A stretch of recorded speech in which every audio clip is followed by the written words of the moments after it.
Soyons clairs, F1 le film est le projet le plus fou jamais réalisé dans l'univers de la Formule 1. Brad Pitt qui pilote vraiment. Des courses filmées sur de vrais circuits pendant les vrais week-ends de Grand Prix. Et derrière chaque scène, une quantité hallucinante de détails, de caméos et d'anecdotes que beaucoup n'ont même pas remarqué. Mais si tu regardes attentivement, tu te rends compte que ce film cache bien plus qu'il n'y paraît. Cela peut sembler évident, mais appeler un film simplement Formule 1 a nécessité plusieurs mois de négociations juridiques. Liberty Media, qui détient les droits commerciaux de la Formule 1, protège farouchement sa marque. Pour utiliser ce nom comme titre officiel, la production a dû signer un contrat de licence unique en son genre. C'est la première fois dans l'histoire que le nom Formule 1 est accordé aussi clairement à un projet cinématographique. Ce qui signifie une seule chose, ce n'est pas juste un film sur la Formule 1, c'est le film de la Formule 1. Ce n'est pas une simple fiction agrémentée de quelques scènes de course. Ce film est un pari monumental. 2 ans de tournage, 200 millions de dollars de budget et un accès sans précédent aux coulisses de la Formule 1. Brad Pitt tourne dans les paddocks aux côtés des véritables pilotes, escortés par de vrais mécaniciens jusqu'à la grille de départ. Ils ont filmé pendant de véritables week-ends de Grand Prix. Silverstone, Spa, Monza, Suzuka, Las Vegas. Parmi la foule, au cœur des véritables écuries. C'est comme si Hollywood avait volé une place sur la grille. Sauf que cette fois, la course est entièrement dédiée au cinéma. L'écurie fictive du film s'appelle APXGP. Elle n'existe pas, mais on croirait qu'elle existe. Elle a son propre stand, une équipe, de vrais mécaniciens et surtout de vrais sponsors. Ils ont vendu des espaces publicitaires sur les voitures, les combinaisons et les casques exactement comme une écurie officielle. Résultat, plus de 40 millions de dollars récoltés grâce à des marques comme EA Sports, Geico, Tommy Hilfiger, IWC, Expensify. Un exemple d'impact? Expensify a révélé que les inscriptions sur son application ont été multipliées par 4 après la sortie de la bande-annonce. Et le film n'était même pas encore sorti. Au début, Red Bull ne voulait rien savoir. L'équipe craignait qu'un film coproduit par Lewis Hamilton ne favorise trop Mercedes. Mais Kosinski, Pitt et Bruckheimer sont passés voir chaque écurie une par une. Rencontre privée, promesse de neutralité et une règle d'or. Aucun team ne jouera le rôle du méchant. Résultat, même Ferrari et Mercedes qui avaient refusé pendant des années de participer à Drive to Survive ont accepté cette fois-ci. Et au final, les 10 vraies écuries sont dans le film. Elles ne jouent pas de scène, mais elles apparaissent en piste, dans les paddocks, en arrière-plan lors des briefings. Un décor réaliste, bruyant, immersif. On a vraiment l'impression que APXGP participe au championnat du monde. Et nous, spectateurs, sommes au bord de la piste. Pas de CGI, pas de fond vert, pas de voiture factice. Brad Pitt a réellement conduit une monoplace à plus de 280 km/h sur de vrais circuits devant un vrai public. Entraînement en piste, simulateur, préparation physique. Et le meilleur, Lewis Hamilton lui-même, un pilote professionnel, a déclaré « Brad a un talent naturel, c'est dingue ». Donc oui, après nous avoir fait pleurer dans Seven, Brad Pitt peut désormais aussi réussir un dépassement au freinage. Et cette monoplace noire? Vous l'aviez déjà vue, vous? C'est normal, elle n'existe pas. Mais elle est bien réelle. Elle a soit été conçue spécialement pour le film à partir d'une voiture de Formule 2, transformée pour devenir un modèle unique. Un design qui semble crédible aux côtés des vrais Red Bull et Ferrari, tout en gardant sa propre identité. Une livrée noire mat, minimaliste, des lignes agressives, du genre à finir en poster dans une chambre d'ado ou en modèle réduit édition collector. Maintenant, laissez-moi vous raconter un truc qui semble inventé et qui s'est pourtant vraiment passé. L'équipe APXGP, donc les acteurs, les faux mécaniciens, les techniciens, se présentent au premier week-end de tournage avec des polos noirs. Dans le dos, on peut lire le slogan de l'écurie, The Action Factory. Jusque-là, rien d'anormal. Sauf que l'inscription est placée très bas, juste au-dessus des fesses. Et en anglais, cette zone, on l'appelle Tramp Stamp.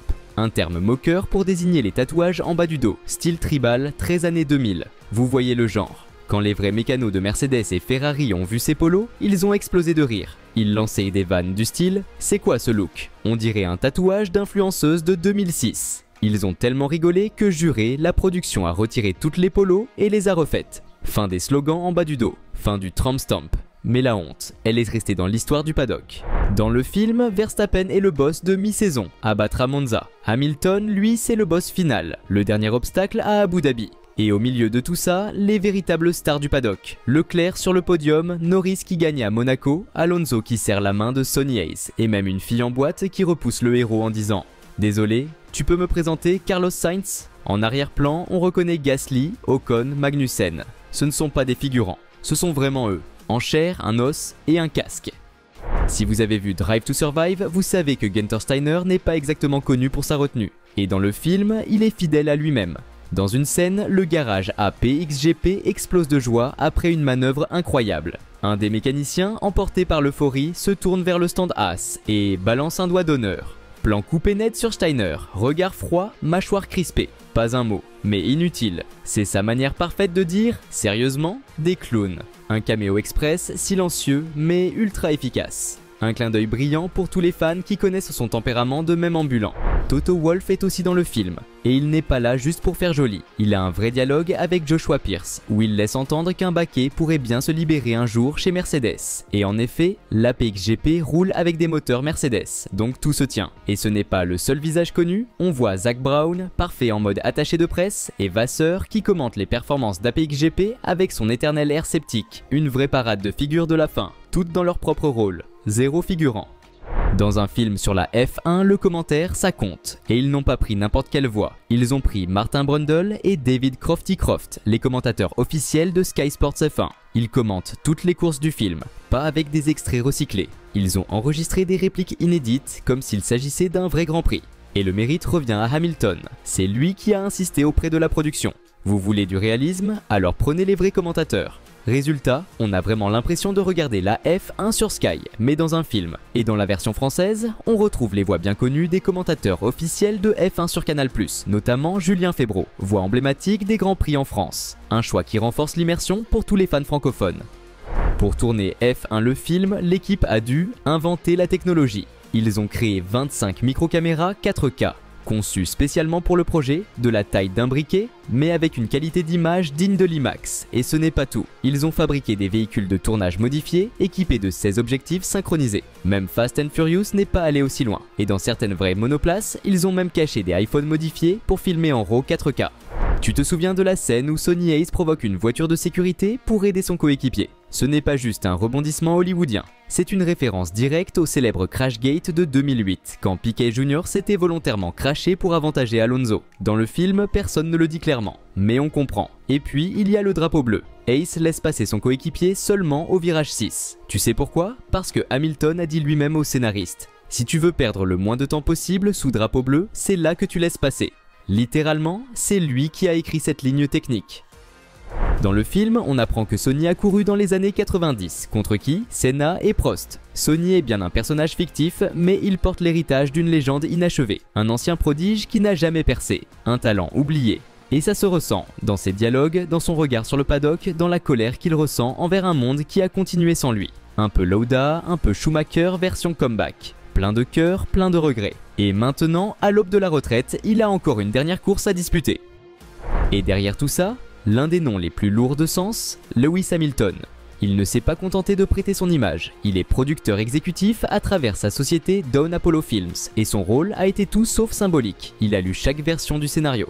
Corriger des dialogues, ajuster des scènes, conseiller sur les manœuvres en piste. Il s'est littéralement penché sur le son de la boîte de vitesse virage par virage. Il a vérifié que les pneus montés étaient compatibles avec le circuit et la stratégie. Que la voiture bougeait comme une vraie F1, pas comme un kart hollywoodien. Parce que Hamilton ne voulait pas juste un film spectaculaire. Il voulait un film dans lequel chaque fan de F1 se sente à sa place, même le plus pointilleux. Et voilà, c'était les anecdotes que vous ne connaissiez pas sur F1 le film. Dites-moi en commentaire si vous aviez repéré certains de ces détails, ou s'il y en a qu'on a oubliés. Et si vous aimez ce genre de vidéos, pleines de coulisses, de fun facts et d'easter eggs, abonnez-vous à la chaîne et activez la cloche pour ne rien manquer. Merci d'avoir été avec nous. À très vite pour une nouvelle vidéo.